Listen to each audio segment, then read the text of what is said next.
yesterday with breathing and exchange of gases. We completed pulmonary volumes and pulmonary capacities also. Along with that, we even said site of exchange of gases. We are talking about respiratory pigment which is called as hemoglobin.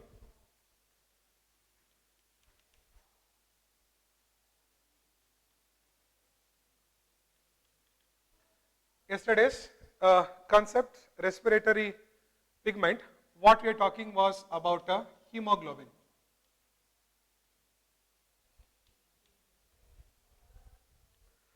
So this hemoglobin is an iron containing protein. Heme is iron containing a protein part. So this iron containing protein part, what did we call hemoglobin, is found in the RBCs. Definitely it has a very vital role in our body because this hemoglobin only transports oxygen and carbon dioxide. So that's a very great thing, but there is very much essential conditions. There are conditions applied for this. Anyhow, those things we shall discuss today. So that will be discussed in today's class regarding the conditions.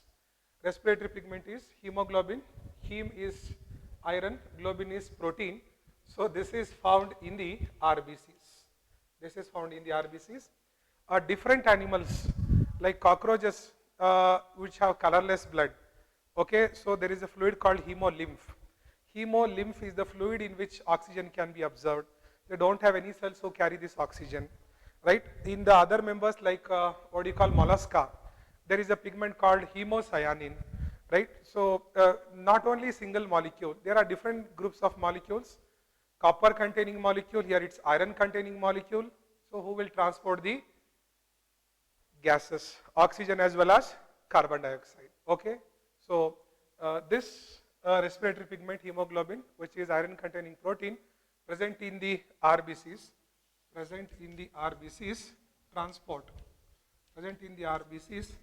transport oxygen and carbon dioxide. It has the ability to transport oxygen as well as carbon dioxide. So this is the matter of hemoglobin. So now transportation of gases, O2 as well as CO2. Okay, so the molecule involved here is hemoglobin present in the RBC. So now, what are the factors which are responsible for transportation of gases? Before that, I hope you will have to remember different pulmonary volumes and pulmonary capacities, right? So kindly don't confuse this. So you have tidal volume, you have inspiratory reserve volume, expiratory reserve volume, and last one is residual volume. So TV, IRV, ERV and RV. But when you combine the first two, tidal volume and inspiratory reserve volume, you are going to get inspiratory capacity, right? So these are the four, just have the sequence of combination 1 and 2. TV plus IRV, inspiratory capacity, TV plus ERV, expiratory reserve capacity, okay, so this will be the expiratory capacity, TV plus ERV. But functional residual capacity, you have to combine 3 and the 4th. Functional residual capacity, this is, yes, ERV plus RV, okay. Now last, vital capacity of the lungs. Vital capacity of the lungs, first 3 you have to combine. Please combine first 3 things. TV plus IRV plus ERV. Now last, total lung capacity. For total lung capacity, you have to combine all the 4. TV plus IRV plus ERV plus RV. So this is about the pulmonary capacities. Now today we shall focus on next part, transportation of gases.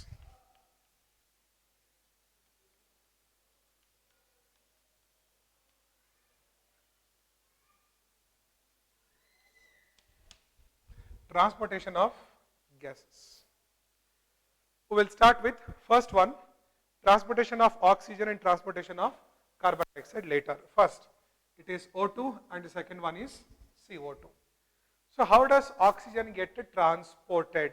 Where it gets transported means alveolus in the lung, correct? उसके बाजू में जो blood capillaries है वहाँ पे भी RBCs है. यहाँ पे tissues, there also blood capillaries, वहाँ पे भी RBC है at the level of tissues, at the level of alveolus, at the level of tissues. So remember two things, whenever we speak transportation at the level of alveolus, at the level of tissues, right? So combining is association, getting out of a cell RBC, coming out of the cell, oxygen coming out of the RBC cell is called dissociation. Association, dissociation. Let me clarify. First, transportation of gases, oxygen transports. Transportation of oxygen occurs in two ways. Transportation of gases occurs in two ways. Oxygen transport occurs in two ways. 97% of oxygen is taken in the RBC.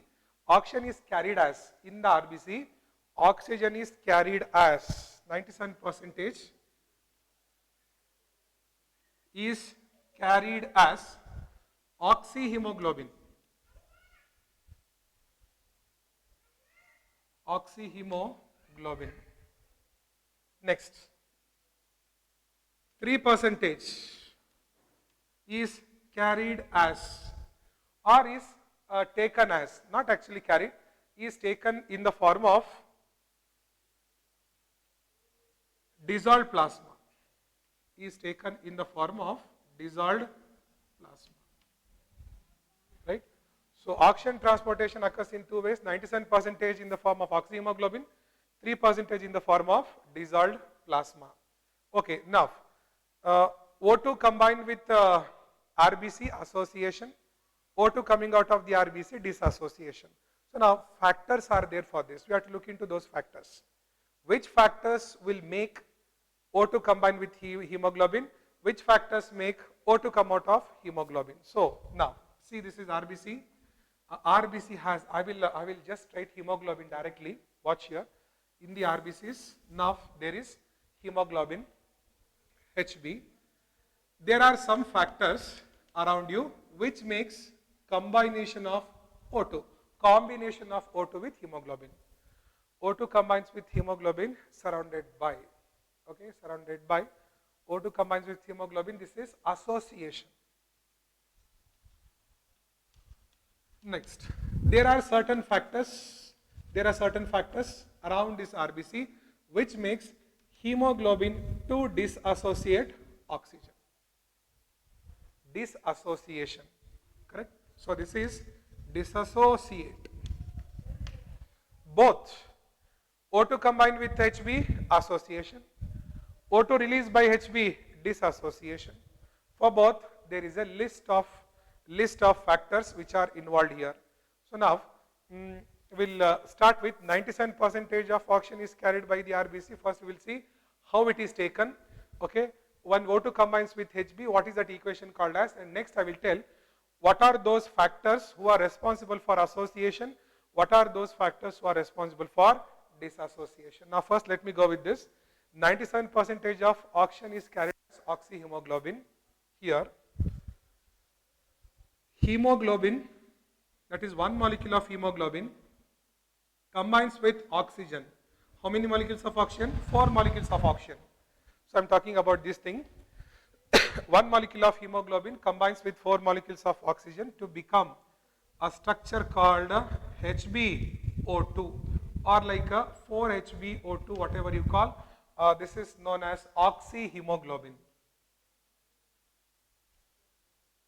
Okay, so this can be reversed. This process can be reversed.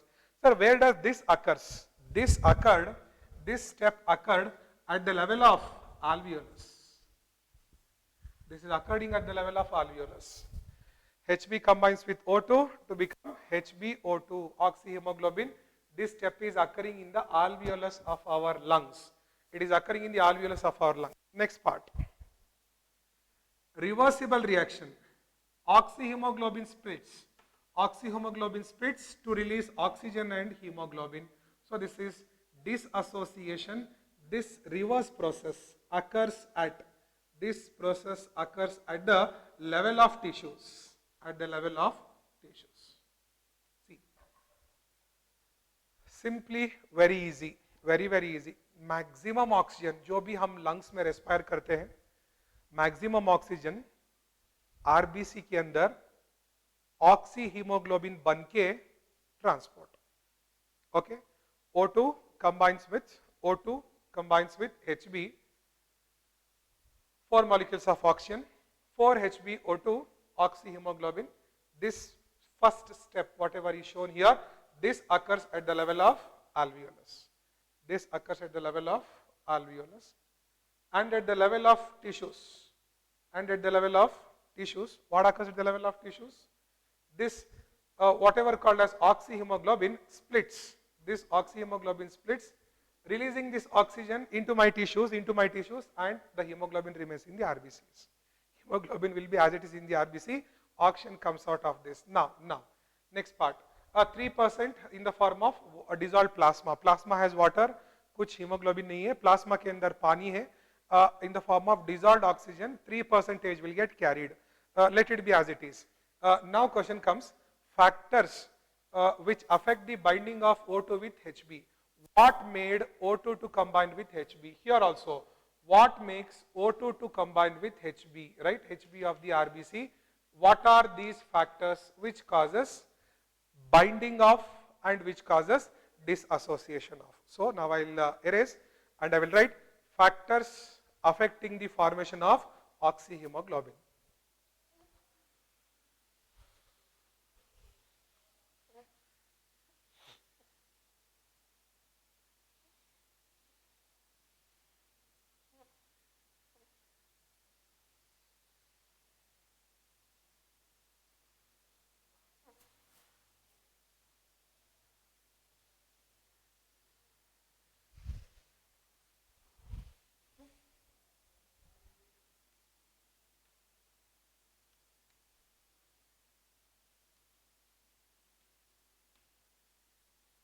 Factors affecting the binding of O2 with hemoglobin. Factors which are responsible or factors which affect the binding of O2 with hemoglobin. So which are those factors? We are given in the book here. Number 1, partial pressure of oxygen, partial pressure of carbon dioxide,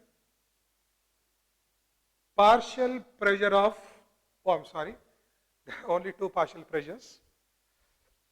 Next is temperature,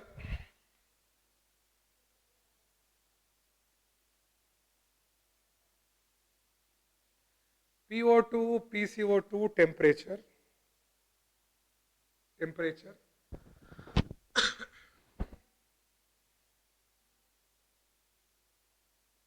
excuse me, H plus ion concentration, last 2,3 biphosphoglyceric 2,3 BPG factor, bi-glycerate, but 2,3 biphosphoglycerate. So this is an additional word. We exactly don't know how does it act, but these are the common things given, factors affecting the binding of oxygen with hemoglobin, right? So अभी जो बोले थे Hb plus O2, HbO2 whatever, oxyhaemoglobin को कौन से factor control कर रहे हैं कि O2 should bind with the Hb. So O2 Hb के साथ bind करने में, these are all under the process of controlling that process. Okay. Now, oxygen, partial pressure of carbon dioxide, temperature, H plus ion concentration, 2,3 biphosphoglycerate factor. These many factors are there. These many factors are there. Watch what happens. So, at the level of alveolus and at the level of tissues. Now we'll study at alveolus, how should be the factors, at the level of tissues, how should be the factors. To make oxyhemoglobin, to dissociate oxyhemoglobin, what should be the factors. So at the level of alveolus, when there is high PO2, right, I will write in the form of words only, when there is high O2, P CO2 is less, temperature is less or lower, H plus ion concentration is less, that is high pH, means alkaline condition. H plus concentration is less, temperature is less, carbon dioxide is less, oxygen is more, only oxygen is more, remaining all less. At this condition, when this condition is there in the alveolus, what happens? Hemoglobin binds with oxygen to become HbO2, that is oxyhemoglobin. Simple. Now, at the level of tissues, tissue में जाने में रहे oxyhaemoglobin tissue को पहुंचने में, when it reaches the tissues, oxyhemoglobin, when you reach the tissues, what happens? Reversible condition. PO2 is less. PO2 is lesser. PCO2 is high. Temperature is also high. H plus ion concentration is also high, that is low pH, means acid condition. That was alkaline condition, this is acidic condition. Now at the level of tissues, when these kind of conditions are there, oxygen zyada, come, that is what happens. Oxyhemoglobin, HbO2, whatever you call, this splits into Hb, releasing the oxygen. Where? Into the tissues. At the level of tissues, oxygen is delivered. So these are the factors which control the oxygen transport process. So 97% of oxygen is taken in the form of oxyhemoglobin, which is written on the board, HbO2, again HbO2. So now we are given a graph for this to show percentage saturation of oxygen with partial pressure of oxygen. इतना partial pressure में how much hemoglobin combines with oxygen, correct? There is a study given, this much of pressure, partial pressure of oxygen, how much of oxygen molecules is combined with the hemoglobin, right? So this is studied, actually whatever is given this is studied by using a sigmoid curve. So what is that sigmoid curve means? Oxygen dissociation curve.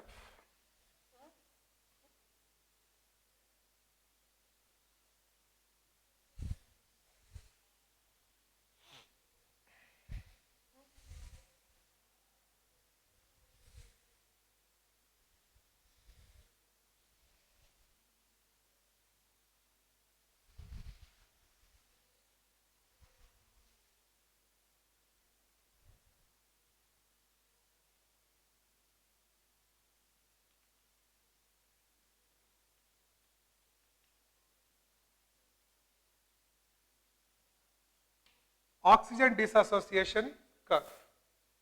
We'll study this using oxygen dissociation curve. What do you mean by this? Oxygen dissociation curve. When percentage saturation,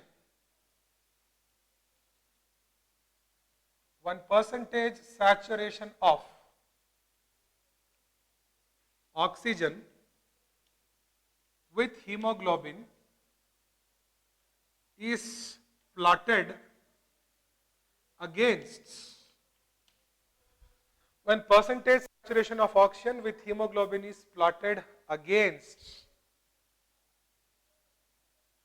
partial pressure of oxygen, we get a sigmoid curve.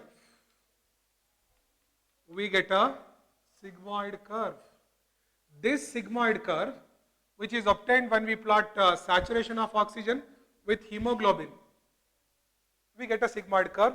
So this is called oxygen dissociation curve. So just now, a few minutes before we wrote, oxygen should be high, carbon dioxide is less. Yes, correct. In that time, the curve will be in the form of sigmoid.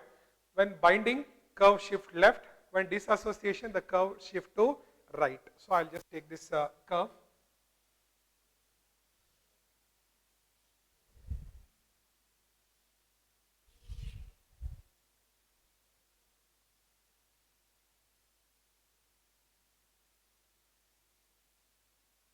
Partial pressure of oxygen in terms of millimeters of mercury, So I'll just slightly reduce the diagram. I have no space.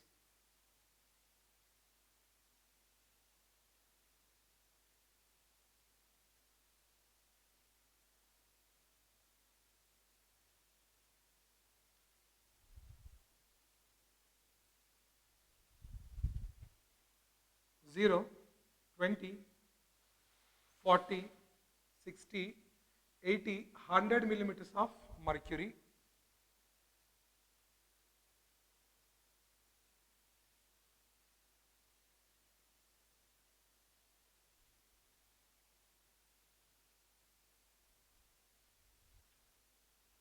This is called a sigmoid curve.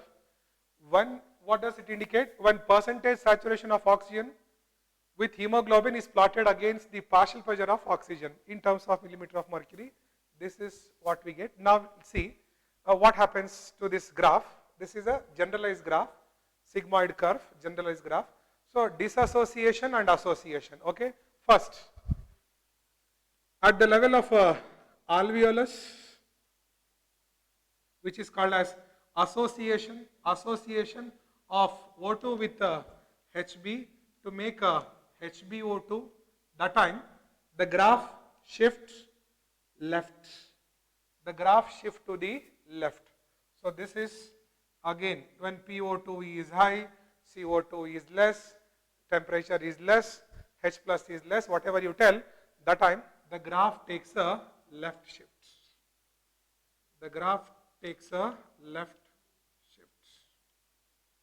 So this is association, means formation of oxyhemoglobin.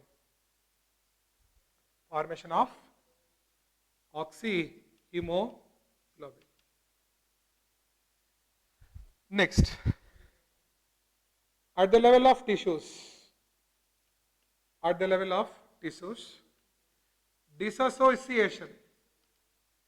dissociation of HbO2 splitting into Hb and O2. Dissociation of HbO2 splitting into Hb plus O2.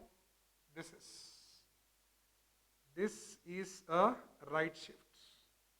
This is right shift. This is a right shift. So this is dissociation. Where? At the level of tissues. This left shift is at the level of alveolus. So this is the graph, and this is studied by Bohr, Mr. Edward Bohr. So we call this as Bohr's effect. So this is studied through the word called as Bohr's effect. He studied how CO2 and H plus responsible for binding and dissociation. Correct? For binding and dissociation, how CO2 and H plus both are responsible for this process. So this is studied and we call it as what? Bohr's effect. Okay. So this is oxygen dissociation curve.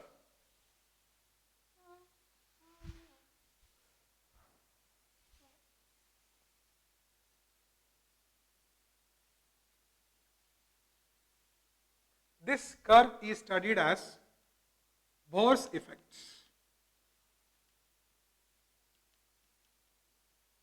B-O-H-R-S, Bohr's effect. So what is this Bohr's effect? The concentration of CO2 and H plus ions. Ye dono, two are enough. These two are enough. The concentration of CO2 and H plus ions on binding affinity of on binding affinity of O2 with hemoglobin. On binding affinity of O2 with the hemoglobin. This is called as Bohr's effect, right? Definitely CO2 and H plus ions are responsible. So increase in their concentration, dissociate. Decrease in their concentration, associate. O2 combines with Hb only when you both are less. O2 comes out of Hb when you both are high. So this is called Bohr's effect. So this comes a graph to be as a, what do you call, a sigmoid shaped graph. This is at the level of alveolus, left shift. This is at the level of tissues, which is called as right shift. This is called as right shift. So this is a condition known as Bohr's effect. So now we'll go for transportation of carbon dioxide. This is about the oxygen is enough.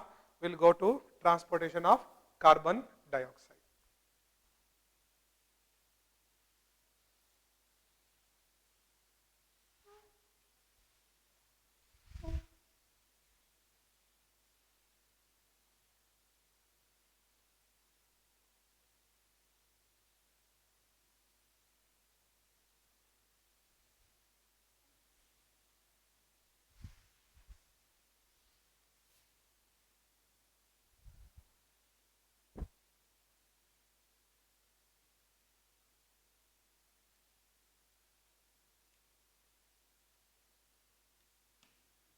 Transportation of carbon dioxide. Carbon dioxide is transported in three ways. Transportation of carbon dioxide occurs in three ways. Oxygen occurred in two ways. One is oxyhemoglobin 97% and 3% was dissolved plasma. Plasma ke water mein. But carbon dioxide transportation occurs in three ways. We'll see how CO2 is picked up by the RBC in what form. In what form?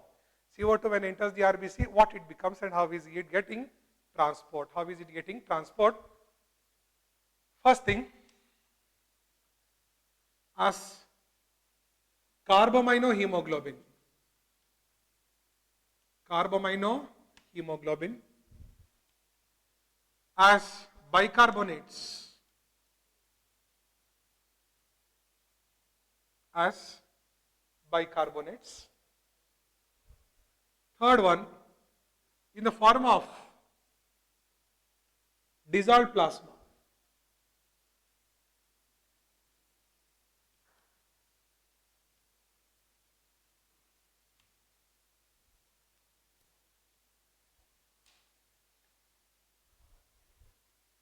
As carbaminohemoglobin as bicarbonates and in the form of dissolved plasma. Okay, start. First one, as carbaminohemoglobin. What was that? Percentage is also given. This is around 20 to 25%. Transportation of carbon dioxide in the form of carbaminohemoglobin is 20 to 25%. As bicarbonates is 70% in the form of dissolved plasma. In the form of dissolved plasma, right? So this is nearly 7%. This is 7%. So transportation of CO2 in three ways. Start. Number one. As carbaminohemoglobin. So hemoglobin may definitely carbon dioxide combines. But with which molecule? Hemoglobin means protein who is made up of amino acids. And we know that each amino acid is, right?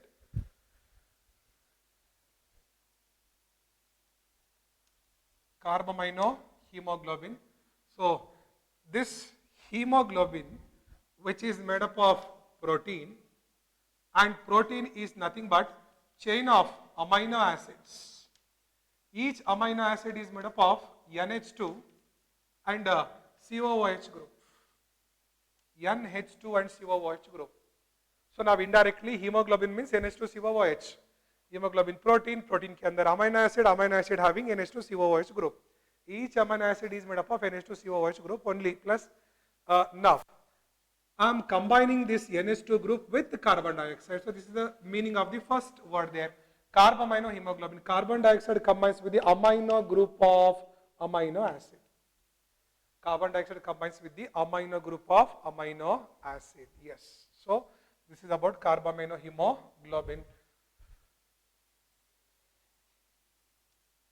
At the level of tissues. At the level of tissues, when there is high PCO2, and low PO2, right? At the level of tissues, high PCO2, low PO2.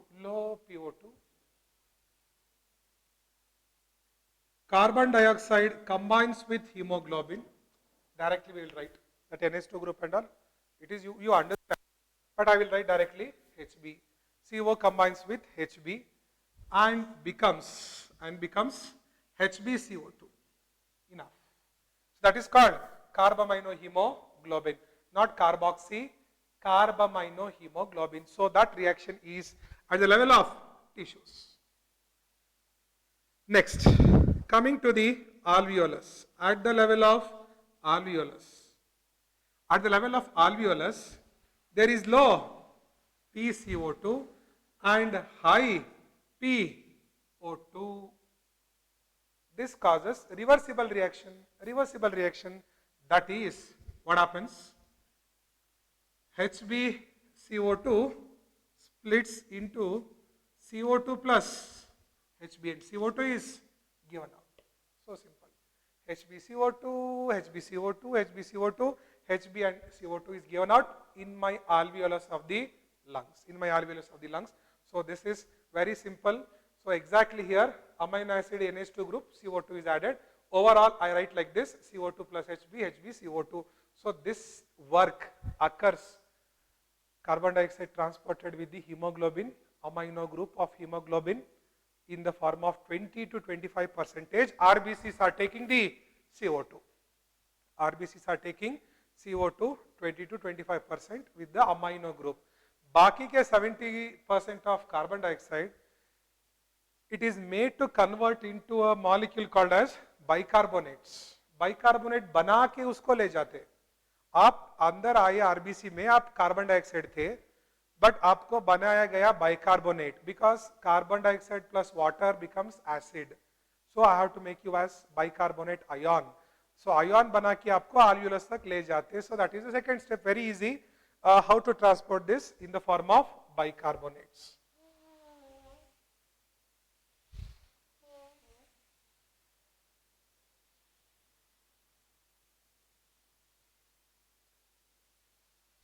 This is already over. Now as bicarbonate 70%. Okay, fine. Watch. Same dialogue. At the level of tissues, high PCO2, low PO2. That makes what? As bicarbonates we are talking now. So I will show this equation here. When at the level of tissues, when there is more carbon dioxide and less PO2. You may ask me, sir, temperature, pH, EH, no, यहाँ पे वो कुछ भी नहीं है. CO2 is more, O2 is less. That is only enough for binding and dissociation. Now, if you ask me question, sir, carbon dioxide body के अंदर कहाँ से आया? Means, yesterday's class only I said catabolic reactions, breakdown, right? Breakdown, which is called as catabolic reactions. So, now at the level of tissues,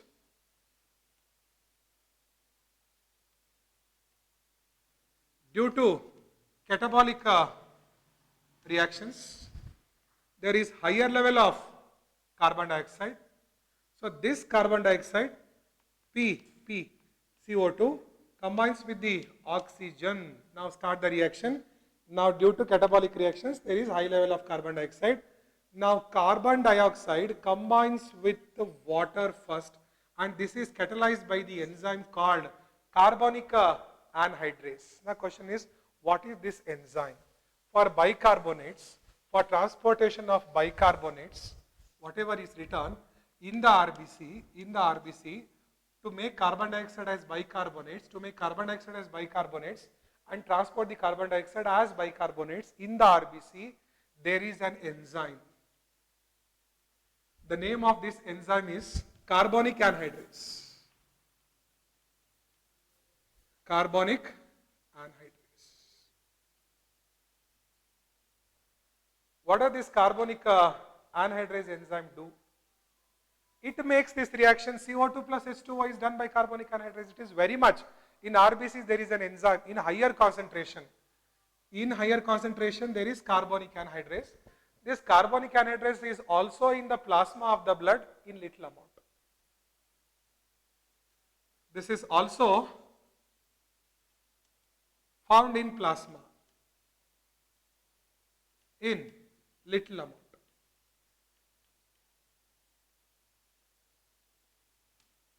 Once again, transportation of carbon dioxide, right? So transportation of carbon dioxide, just a second.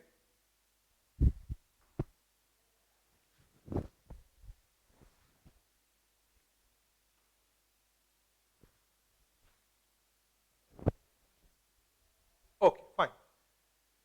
Now I'm okay with this. Due to catabolic reactions, there is too much of carbon dioxide in the tissues. In the tissues, there is more carbon dioxide, less oxygen. In the alveolar, there is less carbon dioxide, more oxygen, that is we know.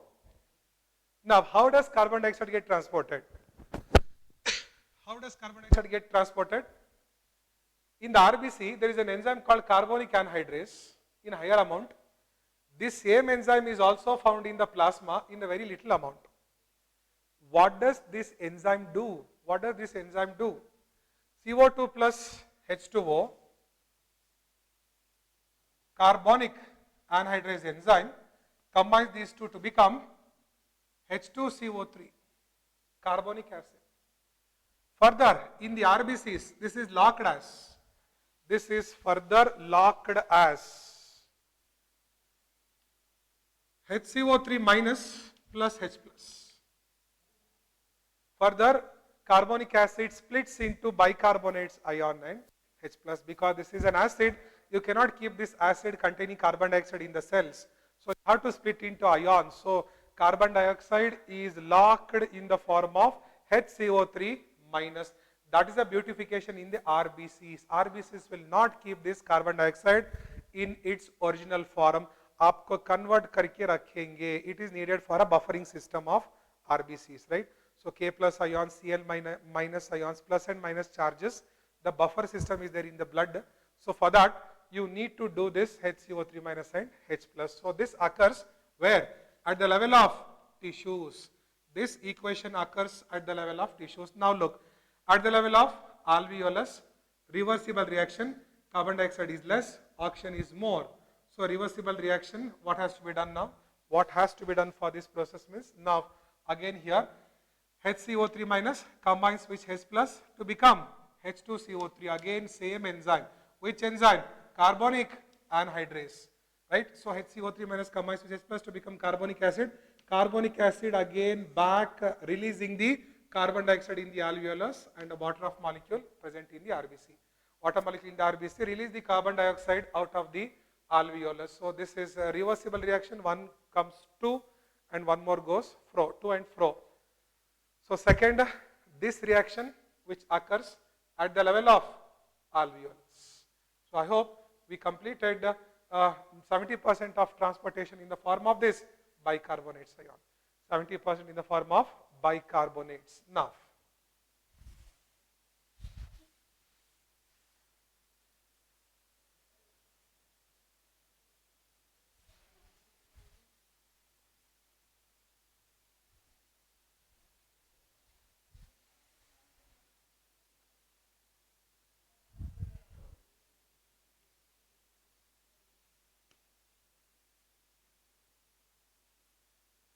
in the form of dissolved plasma,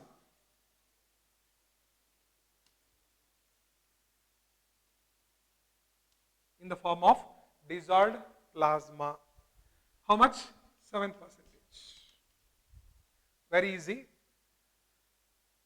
At the level of tissues and at the level of alveolus. Correct? Yes. CO2 combines with plasma के पानी में, water are present in the plasma having water. CO2 combines with water which is found in the plasma to become H2CO3, carbonic acid, just that much itself. Your body cannot sustain more amount of carbonic acid, 7% is mentioned here, that's all. At the level of alveolus, reverse, H2CO3 disassociates into H2O and releasing the CO2. Over. That's all the matter given now. So, last 100 ml of blood, how much oxygen you carry? 100 ml of blood, how much carbon dioxide you carry, right? So, concluding statement.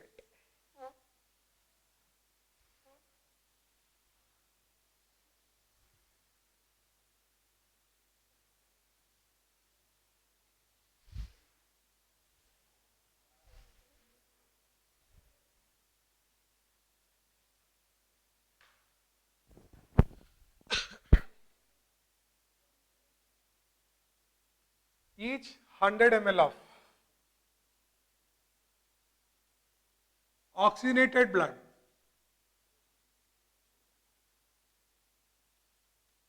shall transport 5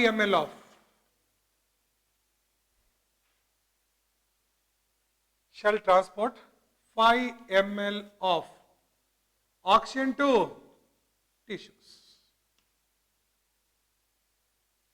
Each 100 ml of deoxygenated blood shall transport 4 ml of carbon dioxide for the alveolus. That's the wonderful conclusion of transportation of gases. 100 ml of blood may, how much you are expecting? 5 ml of O2. 100 ml of blood in deoxygenated blood you are expecting 4 ml of CO2. Okay. So, after this transportation, now we time for going to control of respiration, right? Your neural control of respiration. How does your nervous system involve in the process of controlling the respiration?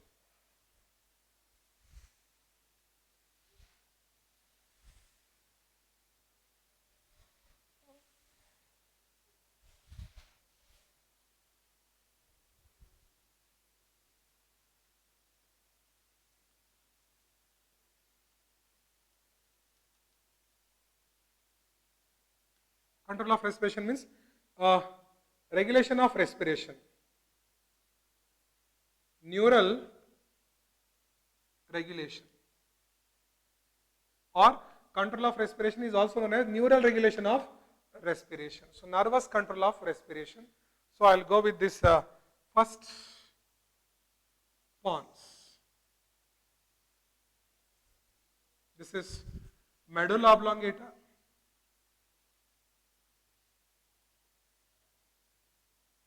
Part of your brainstem, medulla oblongata. This swollen portion is called to be as, pons orali. This is called as pons orali. Correct? So, this is the part of the brain. This is the part of the system. So, we have here pons and this is medulla oblongata. Okay. So, what is in this we will tell tomorrow. Now, we will go with this medulla oblongata first. Control of respiration, neural regulation of respiration, number 1.